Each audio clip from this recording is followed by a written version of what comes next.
you're just seeing like the way propaganda runs in this new decentralized media environment. And it's like, yo, they just can't really run it like that anymore. It's a really weird feeling. Like it almost feels like you're on like a basketball team and you're playing this other team that's just destroying you.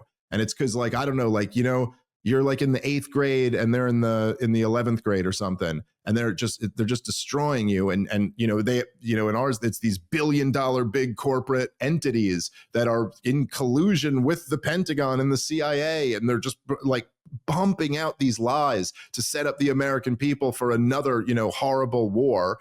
And then you're just there like, oh, we just have this small voice and this tiny thing. How do we, these guys are just destroying us. And then like, I don't know, like next year you come back and like you guys all hit crazy growth spurts, and all of a sudden like this team that used to kick your ass just isn't intimidating anymore. And they're trying to run all the same plays on you. And you're like, no, that play doesn't work anymore. Sorry. And they like keep going back to this play because they remember when this play used to win. Like we used to blow these guys out by running this play, and they're still running it. And it's just like, nope. Every single time someone's just standing there, like just swatting that ball right at, like, nope, not happening. And it's like they can't. There's just it's. I feel like it's kind of reached like a critical mass in a way where it's much more difficult for them to run really effective propaganda campaigns. You got kind of like Joe Rogan, Tucker Carlson, Candace Owens, you know, people, Alex Jones, the people with enormous audiences. I'm sure I'm missing some too, but like even guys who, you know, might be, you know, whatever, however you feel about like, say like Andrew Tate or someone like that, or like, so there's all these guys who have like these gigantic platforms that are like, they're telling their audience that like, this is all a propaganda machine. Don't listen to anything they're saying. You know, that is the central, I shouldn't say that's the central message, but that's their message about that. Whatever else, you know, however else you feel about the rest of the message, you know. And so in this landscape, I don't know. I'm like looking at it, and the thing that like scares me is at a point you go, man, well, are they going to have to actually crack down on this at some point? Like, are they going to be, you know, what comes first here? They just can't get a propaganda campaign going, and so they give up, or they go, okay, we need to at least try to like eliminate this problem. And I don't know, but for right now, it does seem like, I don't know, you tell me if you think I'm wrong, but every time they're running these things, you're like, oh, that didn't go down smooth. That didn't go over well. That didn't really convince the people. They're pissed off about that. They're pissed off about this. None of it's really working. They haven't been, you know, Biden's attempt to get away with supporting this war in Gaza, just totally, it's like totally pitted the country against each other. It's like the most tense divides all throughout Democratic areas of the country right now. And I think Donald Trump, with a lot of this stuff, you're seeing him turn his base against him. So no, I think you're 100% right. And the real downside is I always had this question about whether someone close to Donald Trump told him that new media exists, but he outed himself in the last 2 months when he said Tucker needs to get a TV show. He needs to be on cable. He just revealed that he's a boomer and that he doesn't understand the media moment we're in. And but I do think that really is like the silver lining out of all of this, is that old media is reacting and they're clearly behind and they have no idea how to catch up to new media. I mean, you had, you know, with Tucker Carlson interviewing the president of Iran, that they're all coming out and they're attacking him and they're saying, why didn't you ask tougher questions and stuff like that? And that's the through line with all of these criticisms. You had, even if you're talking about like Tim Dillon being interviewed by CNN or Andrew Schultz being interviewed by the New York Times, or your debate with Douglas Murray, they always come back to like, why didn't you ask tougher questions of the people that you're interviewing? And it's because they just don't understand the new media environment and what long form conversations are like and what audiences want. I mean, it really is just like inauthentic. You know, it's been a really interesting moment. And obviously, like, you know, I personally going through the thing, not just going through the debate with Douglas Murray, but then like the, you know, I don't know, just everybody talking about it afterward. I mean, it was such a big topic of conversation. Like almost everybody gave their thoughts on this thing, which is a weird thing. Like I've done, you know, at this point, I've done like a lot of these like big shows, but I've never done anything like that. Like I've never done anything. It was surreal for me because like I'm, you know, not a normal guy. Like, I'm autistic. I love libertarianism. Like, I'm obsessed with these things, right? But all of my friends are just like apolitical and just normal people. But that debate happened and everyone was talking about it. They're hitting me up. They're like, did you see Dave on Joe Rogan? So I mean, it was surreal for me as well. Well, it was an interesting moment for sure. And it's strange. It's a strange position to be like in this business that I'm in. And to have a thing where it seems like every single person, and when I say this, I mean like people with shows, like every single host, and everybody gave their 2 cents about that. And it's just a weird thing. I've never been in this situation where like every single person is saying what they thought about the thing I just did. And one of the things I thought was really fascinating, and I guess, look, I mean, I know me saying this is obviously I'm saying it from my perspective, but I really just think it's pretty obvious that, look, it was, like you said, it was one of these moments in a series of several moments. The Ted Cruz thing was very much like a similar thing where you're kind of like, it's not just what the obvious that like they send in the guy who's supposed to be the real no, this is the guy who's gonna show you what's up. This is Ted Cruz. He argued in front of the Supreme Court. Someone wants to deliver a case. It is Ted Cruz who comes and delivers it. Douglas Murray was supposed to be the final boss of all this. And it's not just that they come in, they have nothing, like nothing.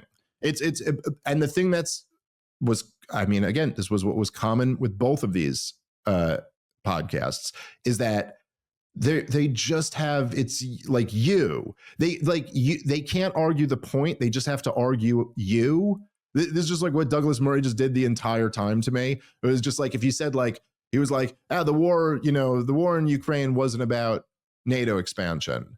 And I'd go, okay, well, the CIA director under Joe Biden, when he was the ambassador, said that this is exactly what was going to lead to this war. And he goes, oh, a libertarian likes the CIA now. It's always like a response. Oh, it's about you. Like, you're a hypocrite, which is really, again, dumb. And anyway, it was just, they have nothing. All they could kind of do, eventually, Ted Cruz has to just call him an anti-Semite because he can't answer a question. It's like, oh, okay. It's very revealing for people. Like, oh, you're that guy. Okay. Yep. That's not at all what you were billed to be. And then there was like this secondary effect where you saw the people who like tried to defend it and tried to be like, no, I think it was good. They'd be like, oh yeah, Ted Cruz doesn't need to know how many people there or the ethnic makeup for him to support regime change.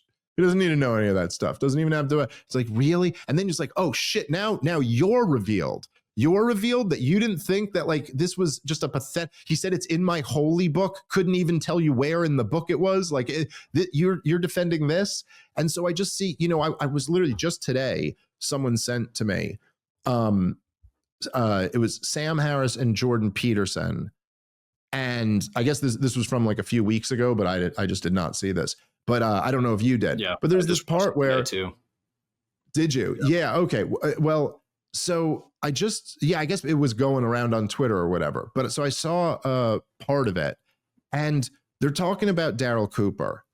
And, Sam Harris is sitting there talking to Jordan Peterson, and he goes, he basically says, like, he goes, oh, the problem with these guys, these amateur historians who Tucker's praising as this great historian. And the problem is they don't have any standards, like the journalistic standards of the industries. Yes, okay, they did some things wrong, but at least they had some standards. These guys have no standards. And then goes on to just like, in the most, like, just objectively completely misrepresent what Darryl Cooper has said. Like, straight up, like, yo, you are lying, dude. There is no way you're talking about this much, this many months later, and you're still going to sit there and say, Darryl Cooper wants to go on there to say, maybe the Holocaust wasn't what it seemed to be. And in fact, really, it was the only humane thing to do was to kill them because they were going to starve to death anyway. And you're like, listen, dude, I don't care what side of the issue you're on here. That's just, come on, dude. That's not at all what he said. He that's just, he never said anything like maybe the Holocaust wasn't what we think it is.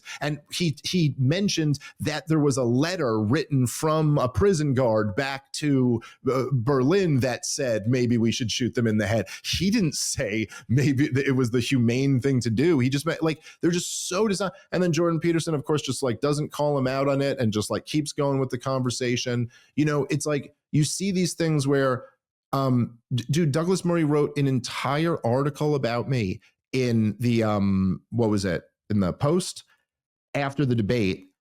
Did not take on one of my arguments in the whole thing. Didn't point to one thing that I got wrong that demonstrated how much I didn't know. Not one. The whole thing. He said he claims some Jewish heritage, and he said he hasn't been very funny indeed, and he's never been there. And I think it's, what was the word that he used again? I think you should have the courtesy to go there if you're going to talk about it or whatever. And, okay, look, I was on Joe Rogan's show and he didn't want me to insult him. But so, whatever. Who the fuck cares what you think? The courtesy or whatever. I think people who cheerlead the war in Iraq should have the courtesy of never showing their face in public again. But like, whatever. But it's just anyway. My point really is that it's revealing on another level, because you sit there and you go like, oh, wait a minute. And I got to say, I'm a little disappointed with Jordan Peterson here, because it's like, so all you guys are commenting on this, and not one of you guys' comment is going to be, he wrote an entire piece on it without making one argument, without even like addressing what the guy said that was so wrong. You agreed to go do a debate with a guy. You get an overwhelming negative reaction from it. You come back, now you're writing a piece and you can't even point to the thing I got wrong. You can't even say he was making this argument, but this demonstrates his ignorance. It's all just insults, and maybe he's not even a Jew. How it's not only does any honest person view him in a different way now for writing that, but they kind of view you guys in a different way for not saying that. Like if Jordan Peterson and Sam Harris are the people that they claim to be, their comment on that should be, oh, you have to make an actual argument. You have to actually take on what he said. You can't just do a piece about him and call him a misinformation artist without pointing out the misinformation. That's all of them are doing.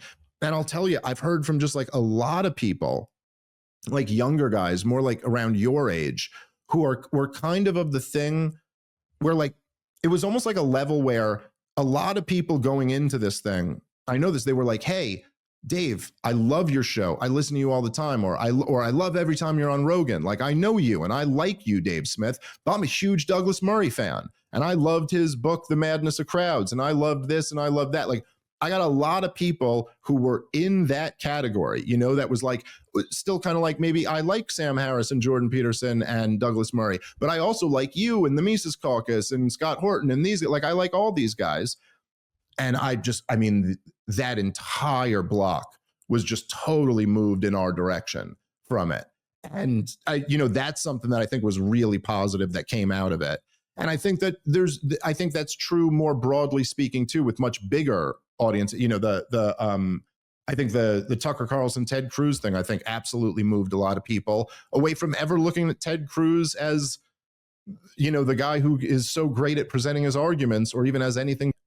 Yeah, I think you're right. And I think, I'm also from kind of like that Daily Wire background, and I grew up watching Jordan Peterson. I did a reaction video of Jordan Peterson talking about the woke right on Joe Rogan's podcast. And I recommend everyone go check that out. It's like a 3-hour long thing where I kind of talk about how, my background is like, I grew up as a Jordan Peterson fan. And I think your point that you made on your podcast, where you said like Jordan Peterson's role was to talk to young disenfranchised men. Like, that really was his role. And now he's turning around and saying that those very men who are interested in these issues that are very important, like, those people are psychopaths. That was his conclusion.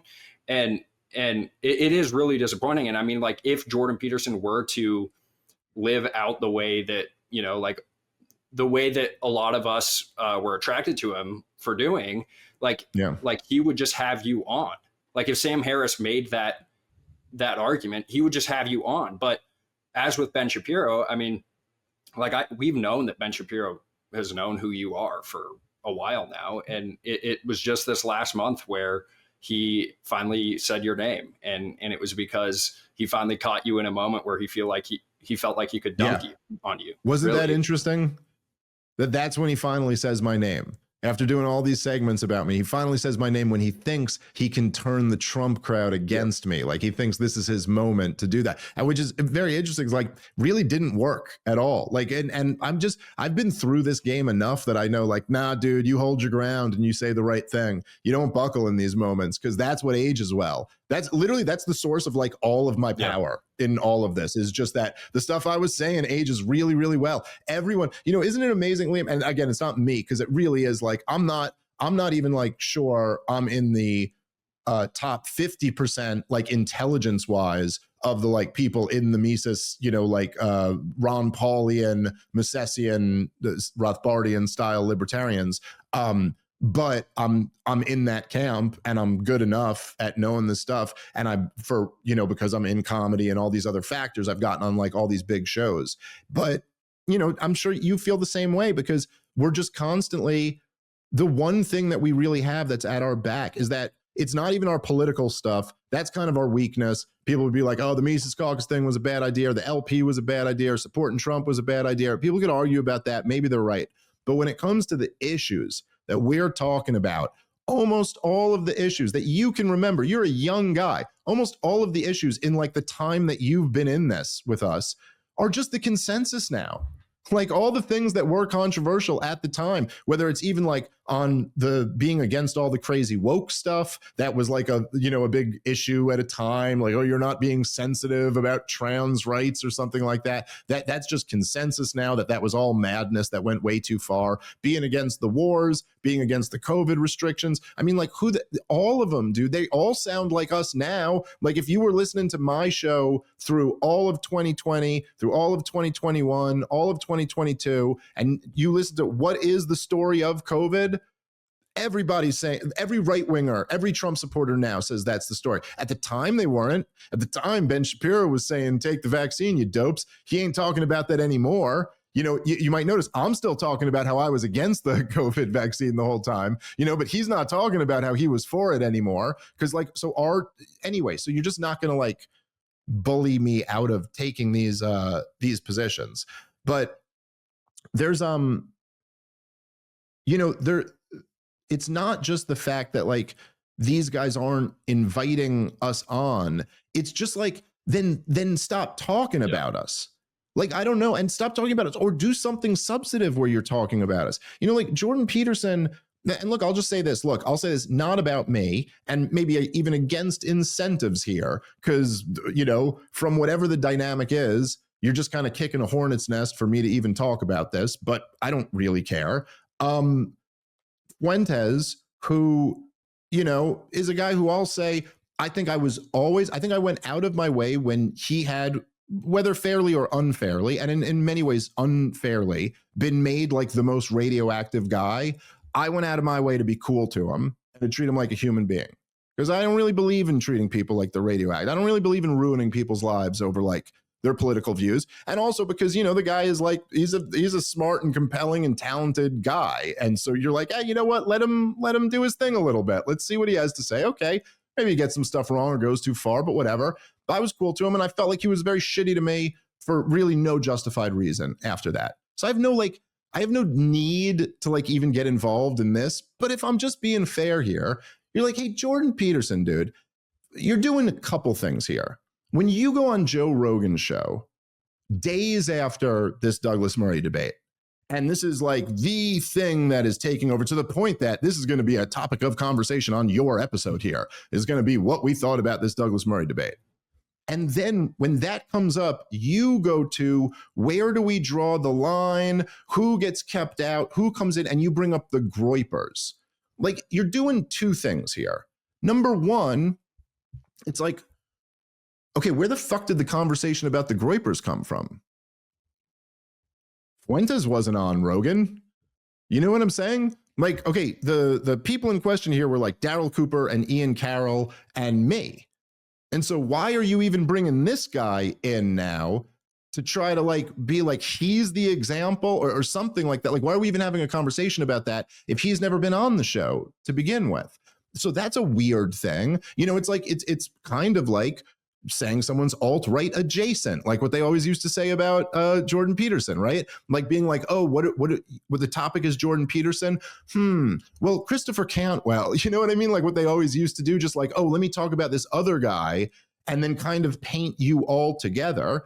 But then the thing is, which I think is what you were bringing up that I had said, was that it's like, yo, dude, well then, I'm sorry, like if you're going to do that, I do think if you're Jordan Peterson, especially when you're talking about a group of young men here, a young man himself who's the leader, and then a group here, a camp, you know, which is not an insignificant one. You know, whatever you say about the Groypers, they have some numbers and they have like a lot of people who like, you know, are down with that. And Nick Fuentes, despite being like enormously censored, has maintained and grown a large audience. It's very impressive.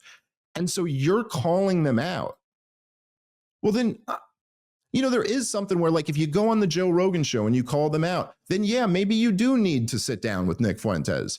Like if you're not willing to do that, then maybe don't, or at least, at the very least, present some type of like, you know, somewhat detailed argument. This is what these guys are getting wrong. This is what he said. This is what's wrong. This is what's dangerous about it. This thing where you just kind of like, I don't know, just bring someone up to smear them and say they ought to be dismissed and kept out. I think it's wrong, and it's just too obvious a contradiction of what you guys built your entire careers off saying you stood for. And so it's like, I don't know, if you got such a problem with Nick Fuentes, stop handing him wins like this. That's just handing someone a giant win. So that was my thoughts. Yeah, it is really weird. I mean, they were clearly like doing like an adjacency tactic where they were trying to attack you through Fuentes, even though like you absolutely are not a Groyper. I mean, it's the same thing that happened with the woke right thing, where like it's, as you were saying earlier, like there are certain talking points that work with certain audiences. What they tried to do with the woke right label was to essentially say like, you should disregard this group because they're like the woke, and that's as far as they needed to go. And what they're saying here is like, Dave Smith is like Nick Fuentes, he's a Groyper, so ignore him. Yeah, dude, it's crazy. And then they'll like, you know, and again, I just look from my perspective, and again, obviously, like I'm in this, so I'm a little bit biased, but you just kind of feel like, I can't even believe like there'll be, if anybody is like interviewing James Lindsay about the woke right thing, and they don't come away from it going like, oh, this guy is just, he's got nothing. Like, I just don't, it's like, oh, I think I lose all respect for you. Like, you can't see that he's got nothing. He's literally sitting there and going, his whole game is like to put like a woke template over whatever you just said, which is like the Vegas template. So you could fit it over anything, and then claim, look, this is woke, and therefore I don't have to respond to anything you just said. It's like literally all he's been doing now. He'll like, I've seen like a few times, I still like see his things come up. I guess I responded too many times, so the algorithm will still give me his stuff sometimes. I try to ignore for the most part now because it's just weird. But like, he'll just play a video of like Warren McIntyre, not respond at all to the comment that's being made, and just say, you see how he woke up here? You see how there was an evil guy and then he had to be against the evil guy so that his side wins? Like the vaguest of weird templates that he puts on it. And then he'll put like this postmodern stuff on top of it. Like, oh, you see what he's doing here is what the postmodernists call, or whatever, you know, and you're like, yeah, but you just added that. Like, they didn't say that. You're seeing things through a woke lens. Anyway, anyone who can look at that and not be like, oh, dude, you have no argument here, I'm like losing respect for you. It's too transparent. Like, this isn't great. Okay, you can't take on any of the arguments anymore, and you have to betray all of your stated principles for your entire rise to prominence in order to deal with this problem that you're having of us just having better arguments than you. Like, I don't know what to say. Like, when it comes down to it, it's just like the reason I just like win all these debates about the wars is because it's just such a stronger case. I just get the way easier side to debate on every time. It's really not that I'm better. I've beat some people who I think are smarter and more eloquent than me. It's not like an IQ or who's better at putting words together. It's just that my points thump you in the goddamn chest. Like it's like punching your rib cage. Like, oh, Jesus, that destroys the entire foundation of that argument. You know, you just have the better arguments on your side. And it's been very interesting to me to watch so many of these guys like totally, they're turning around and now they're calling us debate me bros. That's like they're like they went from being literally, do you remember like the montages of like Dave Rubin and Jordan Peterson and all of them where they'd be, and Ben Shapiro, and they'd be like, these conversations that are allowed and these conversations that are allowed. And always, finally we're having these conversations. The whole thing was like, no, you need a free marketplace of ideas and anybody come in here. And it's like, now you got guys like us and say whatever you want to say about us. But like, we've built ourselves up now. All of us, like my whole, like class of people, like we've all come up and we don't just have like a few thousand followers now. We're like doing hundreds of thousands and shows with millions of people and stuff. And so it's like, oh, if we're such amateurs and you're so much better than us, then come on. Someone come meet me here and just smoke me in a debate on the arguments, like refute. By the way, at this point, Liam, I mean, pretty much I've done like 15 Israel debates. I think I've said it all. Like, you have my arguments, right? Like, you have it. I don't really know. I mean, I keep reading about stuff and I get some new little points and stuff here in my head that are like, oh, that's a good nugget to know. But pretty much the foundation, you have my entire argument laid out there. So someone take it on and take the whole thing to pieces. But if you guys are just kind of like running around like we're scared to do that, and I don't know, you could say what you think about it, but what exactly... someone who was at Konstantin Kasin, who, I've always kind of liked personally, but I really do just was very surprised at just how weak I thought so many of the arguments he was making after, in the wake of this whole thing. What he was like mocking me for saying, oh, you're claiming you're being censored or something like that. Which I never, I don't remember exactly what I said, but I do remember going like out of my way to be like, look, I'm not saying like, woe is me or, oh my God, I'm being canceled. I'm just kind of pointing out that like, what exactly is a campaign of going around and saying Joe Rogan shouldn't have this guy on his show and Joe Rogan shouldn't be talking to this guy. He shouldn't be having Dave here to say these things. He should be talking to an expert saying the opposite things of what he's saying. Like, I mean, I don't know. Yes, okay, it's not exactly like advocating for deep, for getting kicked off Twitter, but it's still, I don't know. It's still kind of in spirit, in the same range. Doesn't it almost kind of feel like when they would say everyone has freedom of speech, but not freedom of reach? And you're like, oh, but come on, but that's the same. You're saying the same thing in a different way. You could make sure no one hears it. It's like, oh, okay. So like, you're saying I should be allowed to talk, but just like not on Rogan's show. Like I shouldn't be allowed to. Yeah, I don't know. I mean, you tell me, what is the purpose of going around on a campaign of like Joe Rogan shouldn't have Darryl Cooper on, Tucker Carlson shouldn't have Darryl Cooper on? Like, what is that? It's kind of a soft version of the same thing.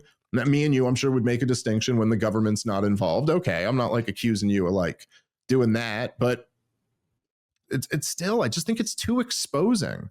People aren't that stupid that they can't go, dude, you're contradicting your whole thing.